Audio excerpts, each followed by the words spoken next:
بسم اللہ الرحمن الرحیم۔ السلام علیکم دوستو، ویڈیو دیکھنے سے پہلے ہمارے چینل نالج وائس کو سبسکرائب کر لیں اور بیل آئیکن کو بھی آن کر لیں تاکہ ہماری تمام ویڈیوز آپ کو بر وقت ملتی رہیں۔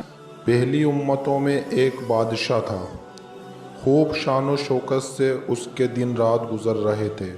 ایک دن اس کی قسمت کا ستارہ چمکا اور وہ اپنی آخرت کے بارے میں غور و فکر کرنے لگا اور سوچنے لگا کہ میں جن دنیاوی آسائشوں میں گم ہو کر اپنے رب کو بھول چکا ہوں، عنقریب یہ ساری نعمتیں مجھ سے چھین لی جائیں گی۔ میری حکومت بادشاہت نے تو مجھے اپنے پاک پروردگار کی عبادت سے غافل کر رکھا ہے۔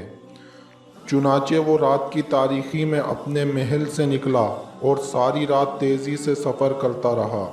جب صبح ہوئی تو وہ اپنے ملک کی سرحد عبور کر چکا تھا۔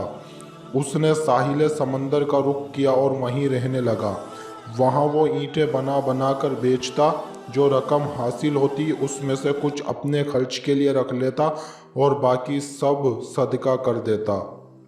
اسی حالت میں اسے کافی عرصہ گزر گیا۔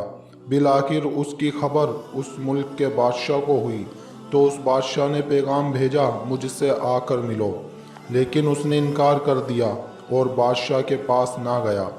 بادشاہ نے پھر اپنا قاصد اور اسے اپنے پاس بلوایا۔ اس نے پھر انکار کر دیا اور کہا، بادشاہ کو مجھ سے کیا غرض اور مجھے بادشاہ سے کیا کام کہ میں اس کے پاس جاؤں۔ جب بادشاہ کو یہ بتایا گیا تو وہ خود گھوڑے پر سوار ہو کر ساحل سمندر پر آیا۔ جب اس نیک شخص نے دیکھا کہ بادشاہ میری طرف آ رہا ہے تو اس نے ایک طرف دوڑ لگا دی۔ بادشاہ نے جب اسے بھاگتے دیکھا تو وہ بھی اس کے پیچھے پیچھے بھاگنے لگا، لیکن وہ بادشاہ کی نظروں سے گم ہو گیا۔ جب بادشاہ اسے نہ ڈھونڈ سکا تو بلند آواز سے کہا، اے اللہ کے بندے، میں تجھ سے کچھ بھی نہیں کہوں گا، تو مجھ سے خوف زدہ نہ ہو، میں تجھ سے ملاقات کرنا چاہتا ہوں۔ جب اس نیک شخص نے یہ سنا تو وہ بادشاہ کے سامنے آ گیا۔ بادشاہ نے اس سے کہا، اللہ تجھے برکت عطا فرمائے، تو کون ہے اور کہاں سے آیا ہے؟ اس نے اپنا نام بتایا اور کہا، میں فلاں ملک کا بادشاہ تھا۔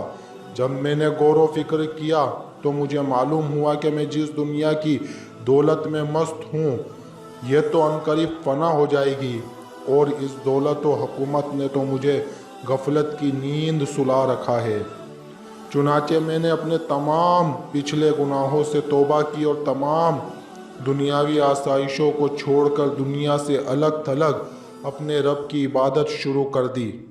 اللہ میری اس کاوش کو اپنی بارگاہ میں قبول و منظور فرمائے۔ جب بادشاہ نے یہ سنا تو کہنے لگا، میرے بھائی، جو کچھ تو نے کیا میں تجھ سے زیادہ اس کا حقدار ہوں۔ یہ کہتے ہوئے گھوڑے سے اترا اور اسے وہیں چھوڑ کر اس نیک شخص کے ساتھ چل دیا۔ وہ دونوں بادشاہ ایک ساتھ رہنے لگے اور اب وہ ہر وقت اپنے رب کی عبادت میں مصروف رہتے، اور انہوں نے دعا کی، اے ہمارے رب، ہمیں ایک ساتھ موت دینا۔ چنانچہ ان دونوں کا ایک ہی دن انتقال ہوا اور ان کی قبریں بھی ایک ساتھ ہی بنائی گئیں۔ یہ حکایت نقل کرنے کے بعد حضرت سیدنا عبداللہ بن مسعود رضی اللہ تعالیٰ عنہ فرماتے ہیں، اگر میں مصر میں ہوتا تو ان کی قبروں کی جو نشانیاں ہمیں اللہ کے محبوب صلی اللہ علیہ وسلم نے بتائی ہیں، میں ان کی وجہ سے انہیں ضرور پہچان لیتا اور تمہیں وہ قبریں ضرور دکھاتا۔